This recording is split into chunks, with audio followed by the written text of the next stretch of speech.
I don't want to repeat it in this situation, but ಎಲ್ಲರ ಮುಂದೆ in front of the whole world, ಪ್ರಪಂಚದ ಎದುರೇ ನಡೆದಂಥ ಒಂದು ಮುಂಚೆ ನೀವು ಅಭ್ಯರ್ಥಿ ಆದಾಗಿನಿಂದ ಆ ನಂತರ ಕೆಲಸ ಕಾರ್ಯಗಳನ್ನು ಮಾಡಿದಾಗ, ಹೋರಾಟ ಮಾಡಿದಾಗ ಎಲ್ಲವೂ ಕೂಡ ನಿಮ್ಗೆ ಅಲ್ಲಿ ಸಾಕಷ್ಟು ಅಡ್ಡಿಗಳಾಯ್ತು. ನಿಮ್ಮ ಬಗ್ಗೆ ಪರ್ಸನಲ್ ಆಗಿ ವೈಯಕ್ತಿಕ ಟೀಕೆಗಳಾಗಿದ್ದು ಕೂಡ ಇದೆ. ನಾನು ಎಲೆಕ್ಷನ್ ಅಂತ ಬಂದಾಗ ಅದನ್ನು ನಾನು ಕೇರ್ ಮಾಡಿಲ್ಲ, ಏಕೆಂದರೆ ಎಲೆಕ್ಷನು ಅವರು ಡೆಸ್ಪರೇಟ್ ಆಗಿದ್ದಾರೆ ಗೆಲ್ಲೋಕ್ಕೆ ಅನ್ನೋ ಕಾರಣಕ್ಕೆ. ಬಟ್ ನಾನೆಂದೂ ದಾರಿ ತಪ್ಪಿಲ್ಲ, ನಾನೆಂದೂ ನನ್ನ ತಾಳ್ಮೆಯನ್ನು ನಾನು ಕಳ್ಕೊಂಡು ನನ್ನ ಘನತೆಗೆ ಧಕ್ಕೆ ಬರುವಂಥ ಮಾತು ನಾನು ಯಾವತ್ತೂ ಆಡಿಲ್ಲ. ಈ 5 ವರ್ಷಗಳಲ್ಲಿ ನೀವು ನೋಡ್ಕೋಬೋದು. ಬಟ್ ಎಲೆಕ್ಷನ್ ಕಳೆದ ನಂತರವೂ ಅವರು ಅದೇ ಒಂದು ಧಾಟಿನ ಯಾವಾಗ ಕಂಟಿನ್ಯೂ ಮಾಡ್ಕೊಂಡು ಬಂದರು, ಖಂಡಿತ ಒಂದೊಂದು ಸರಿ ನಾವು ಗಟ್ಟಿಯಾಗಿ ಎಷ್ಟೇ ನಿಂತ್ಕೊಂಡ್ರು ವೀಕರ್ ಮೂಮೆಂಟ್ಸ್ ಇರುತ್ತೆ ನಮಗೂ. ಇದು ಬೇಕಿತ್ತ, ನಮಗೆ ಸಾಕಪ್ಪ ಬಿಟ್ಟು ಹೊರಟೋಗೋಣ, ನಮಗೇನು ಇದರಿಂದ ನಮಗೇನು ಪ್ರಯೋಜನ ಇದೆ, ನಾವೇನು ಬೇರೆ ಯಾವುದೂ ನಮ್ಗೆ ಆಸೆ ಇಲ್ಲ, ನಮ್ಗೆ ಯಾವುದು ಇದರಲ್ಲಿ ಬೇರೆಯವರು ಒಂದಷ್ಟು ಜನ ಹಣಕ್ಕೋಸ್ಕರ ಆಸೆ ಪಡ್ತಾರೆ, ಇಲ್ಲ ಇನ್ನೇನೇನೋ ಆಗಬೇಕು, ಪರ್ಮನೆಂಟ್ ಆ ಪವರ್ಗೆ ಅಡಿಕ್ಟ್ ಆಗಿರೋರು ಇರ್ತಾರೆ, ನಮಗದು ಯಾವುದೂ ಇಲ್ಲ. ನಾನೇ ಇನ್ಫ್ಯಾಕ್ಟ್ ನನ್ನ ಆಫೀಸ್ ನಡೆಸೋಕ್ಕೆ ನನ್ನ ಜೇಬಿಂದ ನಾನು ಖರ್ಚು ಮಾಡಿ ಪ್ರತಿ ತಿಂಗಳು ಮೇಂಟೈನ್ ಮಾಡಬೇಕಾಗತ್ತೆ. Because I don't have a party, ನಾನು ಇಂಡಿಪೆಂಡೆಂಟ್ ಇರೋದ್ರಿಂದ ನನ್ನ ಒಂದು ಆಫೀಸ್ ಮೇಂಟೈನ್ ಮಾಡೋಕ್ಕೆ ನಾನು ಎಷ್ಟು ಖರ್ಚು ಮಾಡಿದ್ದೆ ಈ 5 ವರ್ಷಗಳಲ್ಲಿ ಅಂತ ನನಗೆ ಗೊತ್ತಿದೆ. ಸೊ ಇದರಿಂದ ನಮಗೆ ಫಸ್ಟ್ ಆಫ್ ಆಲ್ ಬರುವಂಥದ್ದು ಕಡಿಮೆ, ನಾವು ಖರ್ಚು ಮಾಡೋದೇ ಜಾಸ್ತಿ ಆಯಿತು.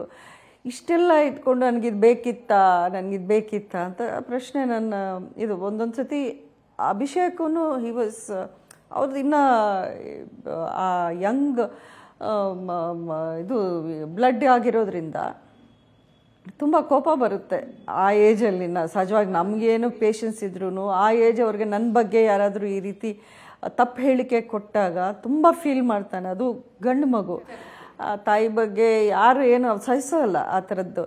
ಎಷ್ಟೋ ಸತಿ ಬಂದು ಆ ಪೇಪರ್ ಹಿಂಗೆ ಬಿಸಾಕಿ ಅಥವಾ ಏನೋ ಟಿ ವಿಲಿ ಬಂದಾಗ ಪಕ್ಕದಲ್ಲಿರೋ ಗ್ಲಾಸ್ನ ಬಿಸಾಕಿ ಇದು ಯಾಕೆ ಬೇಕಮ್ಮ ನನಗೆ ಬಿಟ್ಟು ಬಂದುಬಿಡು ಅಂತ ಅವನು ಹೇಳಿದ ಸಂದರ್ಭನೂ ಇತ್ತು.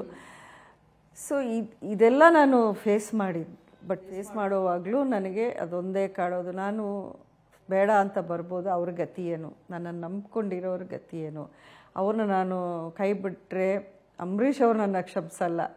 ಯಾಕೆಂದರೆ ಈ ಹೆಜ್ಜೆ ಹಾಕಬಾರ್ದು, ಹಾಕಾದ್ಮೇಲೆ ನನ್ನ ರೆಸ್ಪಾನ್ಸಿಬಿಲಿಟಿನ ನಾನು ಏನೇ ಬಂದರೂ ನನ್ನನ್ನು ತಡ್ಕೊಂಡು ನನ್ನ ರೆಸ್ಪಾನ್ಸಿಬಿಲಿಟಿನ ನಾನು ನಿಭಾಯಿಸಬೇಕು ಅನ್ನೋ ಒಂದೇ ಕಾರಣ ಅಷ್ಟೇ. ಓಕೆ, ಈ ಮೈತ್ರಿಯ ವಿಚಾರ ಬಂದಾಗ ಮತ್ತೆ ನಾನು ಅದನ್ನು ಕೇಳ್ತಾ ಇರೋದು, ನಾವೊಂದ್ಸಲ ಎಲ್ಲ ಕೆಲಸ ಮಾಡಿಬಿಟ್ಟು ಆರಾಮಾಗಿ ನಿದ್ದೆ ಮಾಡೋಣ ಅಂತ ಸಂದರ್ಭದಲ್ಲಿ ಈ ಪ್ರಶ್ನೆಗಳು ನಿಮ್ಮನ್ನು ಕಾಡ್ತಾ ಇತ್ತಾ ಅಂತ ಹೇಳಿ? ಯಾಕಂದರೆ ಆಗಲೇ ಯೋಚನೆ ಜಾಸ್ತಿ ಬರೋದು, ಏನು ಪರಿಸ್ಥಿತಿ, ಏನು ಮಾಡಬೇಕು, ಆ ಥರದ ಯೋಚನೆ ಬರ್ತಾನೆ ಇತ್ತು.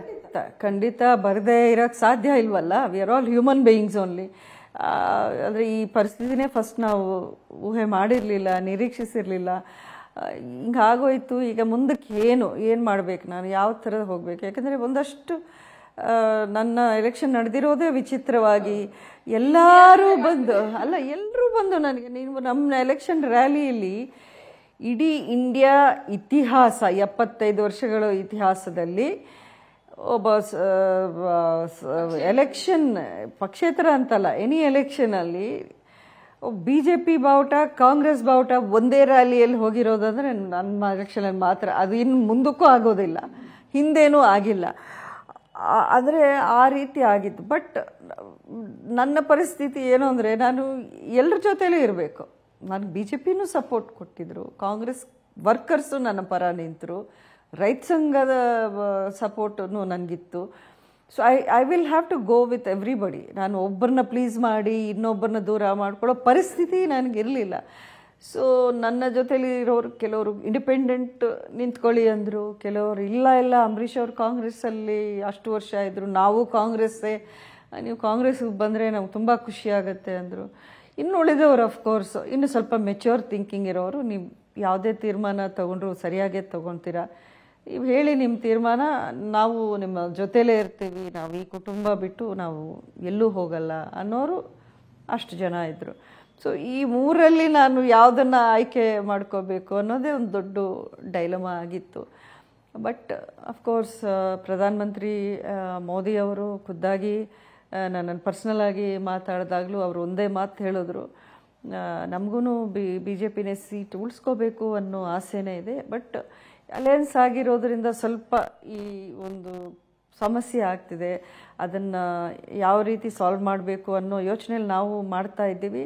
ಬಟ್ ನೀವು ನಿಮ್ಮಂಥ ಲೀಡರ್ಸ್ ನಮ್ಗೆ ಬೇಕು ನಮ್ಮ ಪಾರ್ಟೀಲಿ.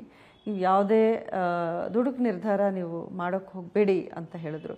ಒಬ್ಬ ದೇಶದ ಪ್ರಧಾನಮಂತ್ರಿ, ಜಗತ್ತಲ್ಲೇ ಮೋಸ್ಟ್ ಪಾಪ್ಯುಲರ್ ಲೀಡರ್ ಅನ್ನೋವಂಥ ಮೋದಿ ಅವರೇ ಸ್ವತಃ ಈ ಮಾತನ್ನು ಹೇಳಿದ ಮೇಲೆ ಅದಕ್ಕೆ ಗೌರವ ಕೊಡಬೇಕು ಅಂತ ನನಗನ್ನಿಸ್ತು.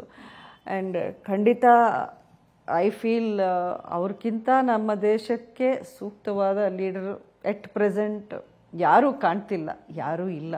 ಅವ್ರಿಗಿರೋವಂಥ ವಿಷನ್ ನಮ್ಮ ದೇಶದ ಬಗ್ಗೆ, ಒಂದು ಭವಿಷ್ಯದ ಬಗ್ಗೆ, ಭವಿಷ್ಯದ ಪೀಳಿಗೆಗಳಿಗೆ ಯಾವ ರೀತಿ ಸಮಾಜವನ್ನು ನಾವು ನಿರ್ಮಾಣ ಮಾಡಿ ಅವ್ರಿಗೆ ಹ್ಯಾಂಡ್ ಓವರ್ ಮಾಡಬೇಕು ಅನ್ನೋದಿದೆಯಲ್ಲ, ಅದು ಮಹತ್ವವಾದ ಒಂದು ಅದೇನಂತೀವಿ ಥಿಂಕಿಂಗ್, ಆ ಮೈಂಡ್ ಸೆಟ್ ಅನ್ನೋದು ಅದು ಎಲ್ರಿಗೂ ಬರಲ್ಲ. ಅವ್ರ ಬಗ್ಗೆ ಯೋಚನೆ ಮಾಡ್ತಿಲ್ಲ. ಮುಂದಿನ 50 years ಅಹೆಡ್ ನಮ್ಮ ಕಂಟ್ರಿ ಯಾವ ಥರ ಇರಬೇಕು. So we all are citizens of this countries. Politics ಇನ್ನೊಂದು ಆಮೇಲೆ ನಾವೂ ಅದಕ್ಕೆ ಕೈ ಜೋಡಿಸ್ಬೇಕು. ನಾವೂ ನಮ್ಮ ಒಂದು ದೇಶದ ಭವಿಷ್ಯ ಅದರ ಬಗ್ಗೆ ನಾವು ಯೋಚನೆ ಮಾಡಬೇಕು. ಯಾವುದು ಸರಿಯಾದ ನಿರ್ಧಾರ ಅದಕ್ಕೆ ಸ್ಟಿಕ್ ಆನ್ ಆಗಬೇಕು. ಅದರಲ್ಲಿ ನನಗೆ ಭವಿಷ್ಯ ಇದೆಯೋ ಇಲ್ವೋ ಎರಡನೇದು.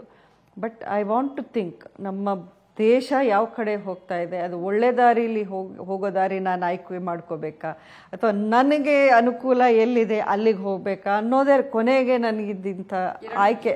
Only it came down to 2 choices.